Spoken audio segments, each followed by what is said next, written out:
state of emergency for remote First Nation communities due to winter roads. Good evening and thank you for joining us. Anishinaabe Nation has declared a state of emergency as warm winter weather has left most winter roads unpassable.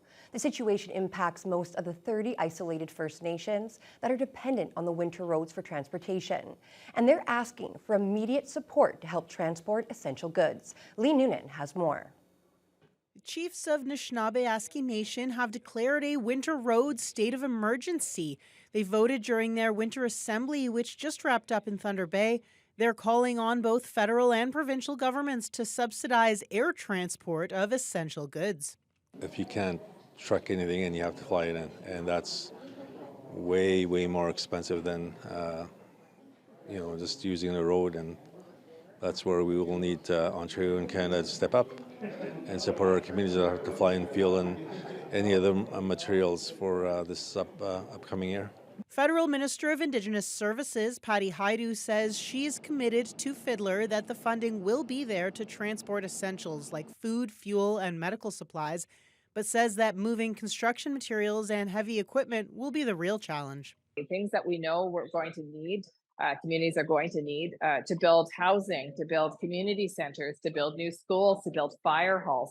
And that's the real risk here. I think we can all manage to get people the very basic essentials that you need for life. But what we're trying to do together is to try to ameliorate some of the infrastructure gaps that were really plaguing communities. And winter roads are an essential part of that work. The winter road season has always varied, but until recently, it was expected to last roughly from January through March.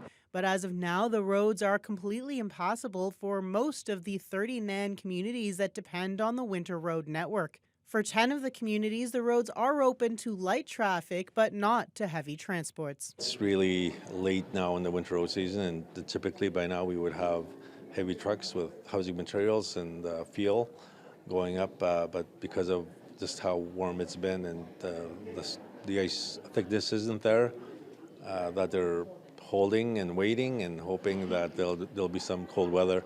Fiddler says communities are all hoping for a drop in temperatures, but that some aren't confident the winter roads will be open at all this year.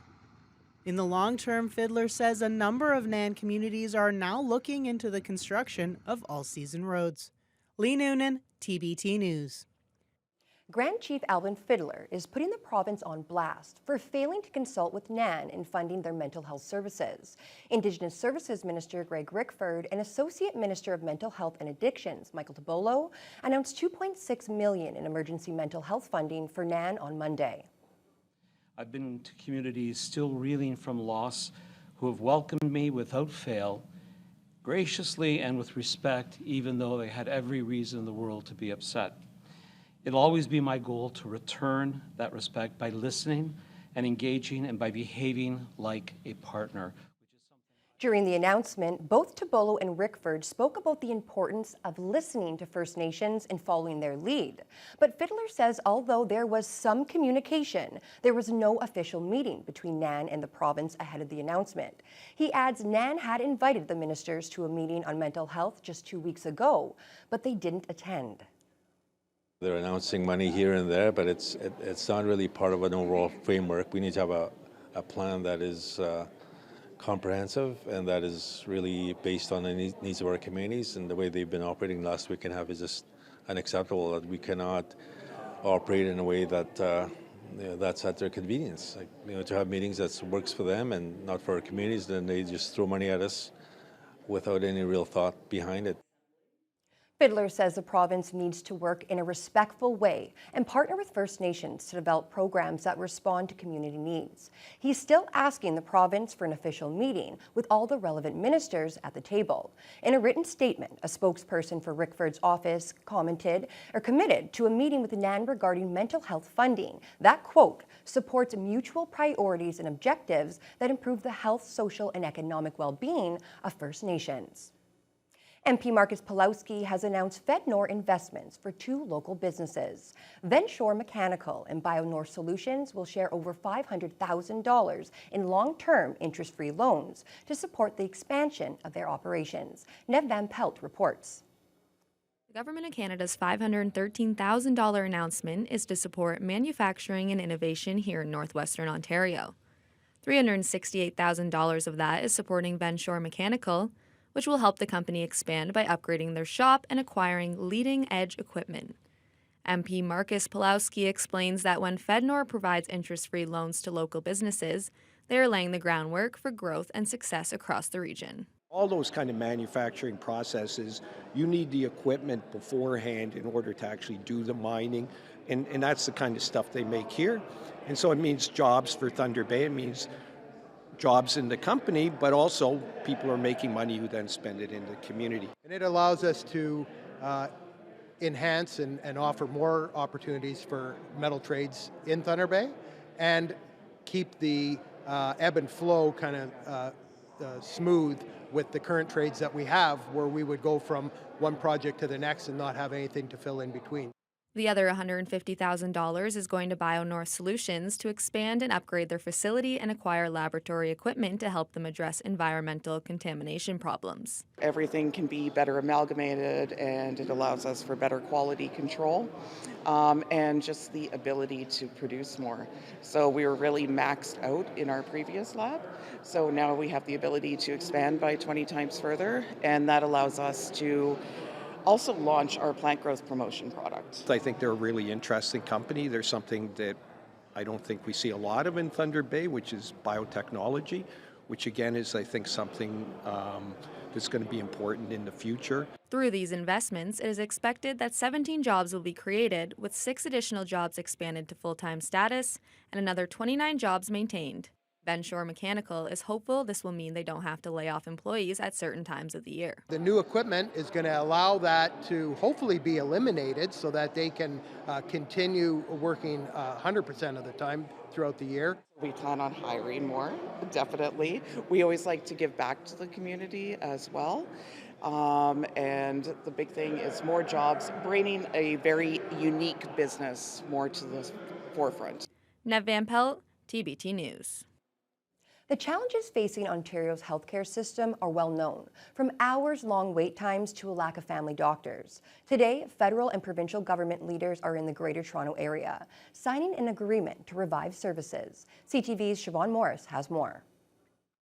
This is a lot of money, $3.1 billion. It's the second phase of an agreement that was reached in principle about a year ago. We now know exactly where this money will go to help connect people better to healthcare close to home and hopefully free up and get those lines moving in some of our Ontario hospitals. We heard from the Prime Minister and the Premier directly about exactly where this money will go. Here's more of what they had to say. Our government will be investing $3.1 billion to help Ontario increase access to primary care, reduce wait times for surgeries and for seeing specialists, hire more healthcare workers, ensure people have access to the mental health care they need, and improve healthcare for Indigenous peoples. We know there's more work to do, a lot of work to do actually. That's why today's agreement is so important to strengthening our healthcare system. This is $3.1 billion investment will be used for targeted initiatives to continue building up our health workforce, improve access to family health services, enhance mental health and addiction programs, and expand access to digital health. We do know in recent months that some people have been waiting in hospital as long as 2 days to be admitted to a bed. The Premier was asked how quickly this money might be able to help people experiencing those kinds of wait times. He didn't have any direct answer. He did talk about the need to get more doctors into hospitals, but also to make sure that people aren't turning to hospitals when they don't need to. Siobhan Morris, CTV News. The third annual Spotlight on Academics Film Festival got underway this afternoon at the Lakehead University Education Building. The festival kicked off with a piece of Thunder Bay's rich sports history with the first episode of Sports from the Giant. Sports from the Giant. The Friends of the Finnish Labour Temple and the Thunder Bay Museum started the Real Memories Project 5 years ago. Nearly 500,000 feet of newsreel footage shot by Dougal Media between 1958 to 1978 was slowly digitized. The group has now produced a series of classic sport vignettes, which will be showcased online and during the festival throughout the weekend. Michael Brown, a filmmaker and professor in creative business from Wales, made the trip to Thunder Bay for the festival. He says these stories are an essential part of a growing community. These are important stories to tell. You know, mainstream media very often not so interested in these stories, but having this type of community filmmaking contributes so much to the fabric of a community and the richness of a community, and I think it's amazing work that they're doing. We're also focusing in this series of vignettes on the early 60s, because we know that you know, like the people that are featured in those films, you know, they're getting up there, and we want to make sure that they can see them and hearken back to the old days. The film festival runs throughout the weekend and is completely free of charge. The vignettes can also be seen online at researchtv.ca. And Oliver Papoonjman had a memorable experience on the CBS game show The Price is Right. Murray Ross and his wife Pat were in LA in early January and decided to try their luck. Their episode aired yesterday, and the Rosses were loving every minute of it. Jonathan Wilson has the story.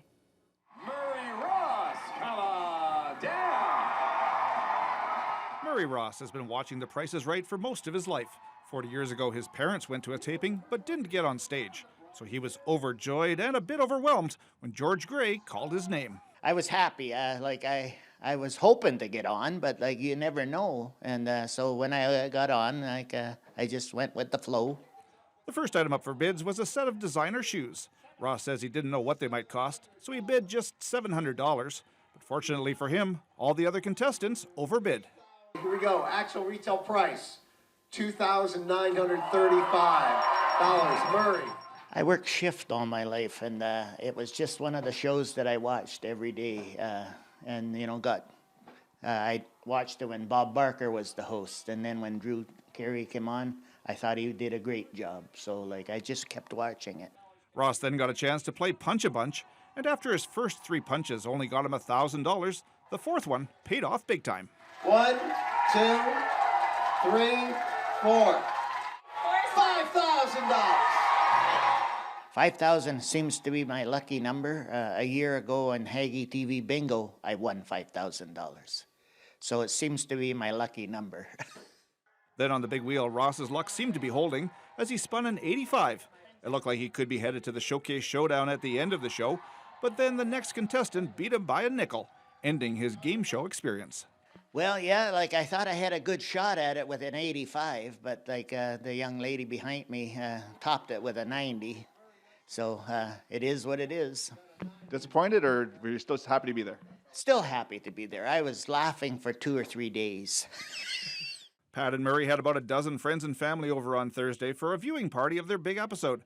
Pat's fancy shoes should be delivered sometime in the next few months. Jonathan Wilson, TBT News. Well, Haley, the price may have been right for Murray, but the weather temperature for here doesn't seem right for us at this time of year. That is right, Riley. Thank you very much.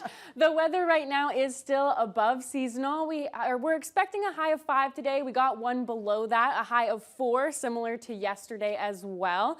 And that happened around noon. Our low today was consistent throughout the evening as 2 degrees. And then in the morning, we saw a little bit of light rain that ended between 10 and 11 in the morning. And then for the rest of the day, we just saw mostly cloudy skies. And although we're not seeing seasonal here, that's the trend around other parts of the region as well today. Things are starting to cool a little bit, and we're starting to see that trend in areas like Red Lake. They are at -10 right now under some light snow, and they've been seeing light snow all day, similar with Kenora. Kenora almost had a matching day. And then there was winds coming in from the northwest as well, especially in areas like Sioux Lookout. They saw wind gusts up to 35 kilometers at certain points in time. Fort Frances is under some cloud coverage right now. And then in Armstrong, they experienced a whole plethora of precipitation today as they had a little bit of light rain, cloudiness, mist, and light snow at times as well. Greenstone under some light rain at 2 degrees. And then Marathon's under a fog advisory right now, very foggy there. And then in areas like Wawa, they've been experiencing periods of light snow on and off today. Sault Ste. Marie has had periods of light rain, and now you can kind of see a mixture within those areas. So we're seeing a lot of precipitation throughout, not consistent, but on and off, and we're seeing those colder temperatures as well, as temperatures have only been getting colder as the day goes on. And now for Thunder Bay tonight, we'll see that trend happen here as well. We'll drop down to -8 tonight, feeling like -15 with the wind chill. And then we'll get those periods of light snow as well because it's inconsistent. It may be mixed with drizzle at times, and we'll feel the effect of those northwest winds as well, as they'll be gusting between 30 and 50 kilometers an hour overnight. So it'll be a little windy, it'll be a little rainy and snowy. That mess is still here, but we'll see where it goes in a little bit. Absolutely. Thank you so much, Haley. It's a little bit of everything, but we'll prepare for it. Rain jacket, snow jacket, all the Anything. works. Perfect. Well, when we come back, we'll have a story on how the Supreme Court upheld the federal government's Indigenous Child Welfare Act. We'll have more on that as your Friday News Hour continues. Following today's decision, provincial governments and even the federal government no longer have any reason to abstain or discredit the legitimacy and competency of our government.